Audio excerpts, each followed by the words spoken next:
Hello everyone, it's Hannah here from Virtually Fluent. Welcome to today's video where we are going to take a look at the top 10 mistakes that are often made by English learners when they're speaking and writing at basic to intermediate level in English. So let's get started with those top 10 mistakes.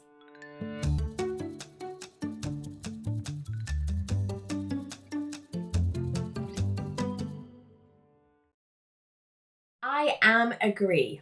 Wrong. We want to say I agree. The verb agree is different in English to other languages. It does not require the verb to be in order for it to work. It is a strong verb itself. It is conjugated in every tense following our tense rules. Present tense, I agree, he agrees. Past simple, I agreed. Will future, I will agree. Number 2, I have 25 years. Age is expressed using the verb to be in English. Again, it can be in any tense.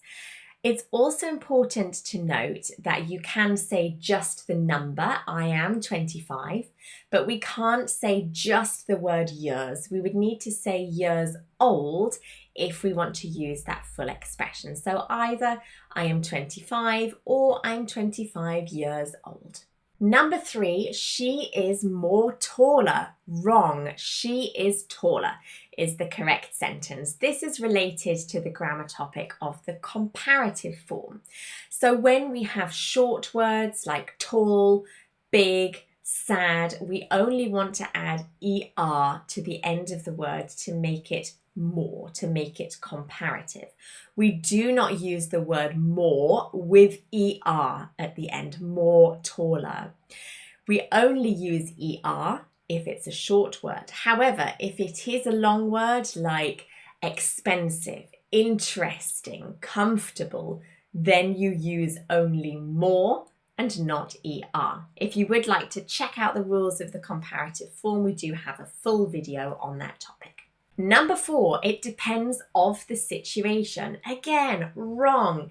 It depends on the situation. Depends is a very special verb that always uses on as the preposition. Depend on, depend on. Number 5, explain me the results. Nope. Explain the results to me. So the verb explain is used in a really special way. We have to say explain something to somebody. Explain the results to me. It doesn't matter what tense, it's always going to use that structure. Number 6, I didn't went to the shops. This is using the past simple tense incorrectly. When we use didn't, which is the negative form, it's followed by the infinitive. I didn't go to the shops yesterday. I didn't watch the film. I didn't see the person. Again, if you would like to review the past simple tense in detail, we do have an entire video on that topic. Number 7, I have been in London last year.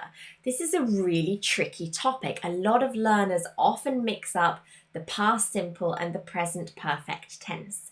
Last year is a finished period of time. Last year. And that means we must use the past simple tense with it.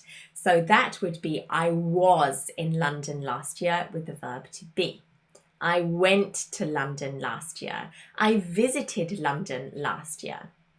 If you are using an unfinished period of time, for example, this year, because we haven't finished this year, we're only part way through it, that's when you can use the present perfect instead. I have been to London this year, even if the event has already finished.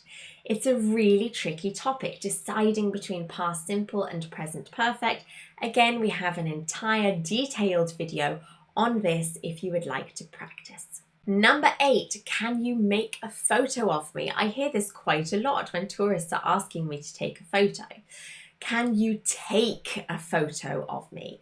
This is just learning the right collocation. So photo uses the verb take a photo. Number 9, he said me the truth. We want to be really careful with these two verbs, say and tell, past simple, said and told.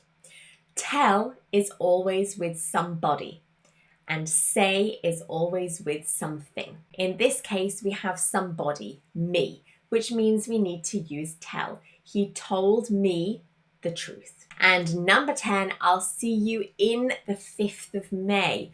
Be really careful with your prepositions of time. We only have 3 of them, in, on, and at, and we just need to learn to use them in the correct situations. Dates should use on. I'll see you on the 5th of May.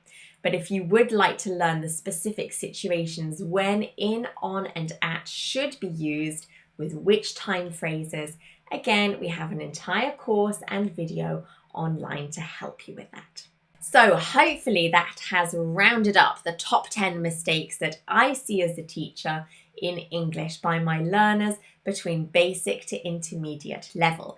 If you enjoyed today's video, learned something new, go ahead and give me a like, a thumbs up. Don't forget to subscribe to my YouTube channel and turn notifications on so you know exactly when I release new videos just like this on everyday English, as well as specific English grammar, pronunciation, and vocabulary topics. That's everything for today. This is Hannah from Virtually Fluent, bringing English to life.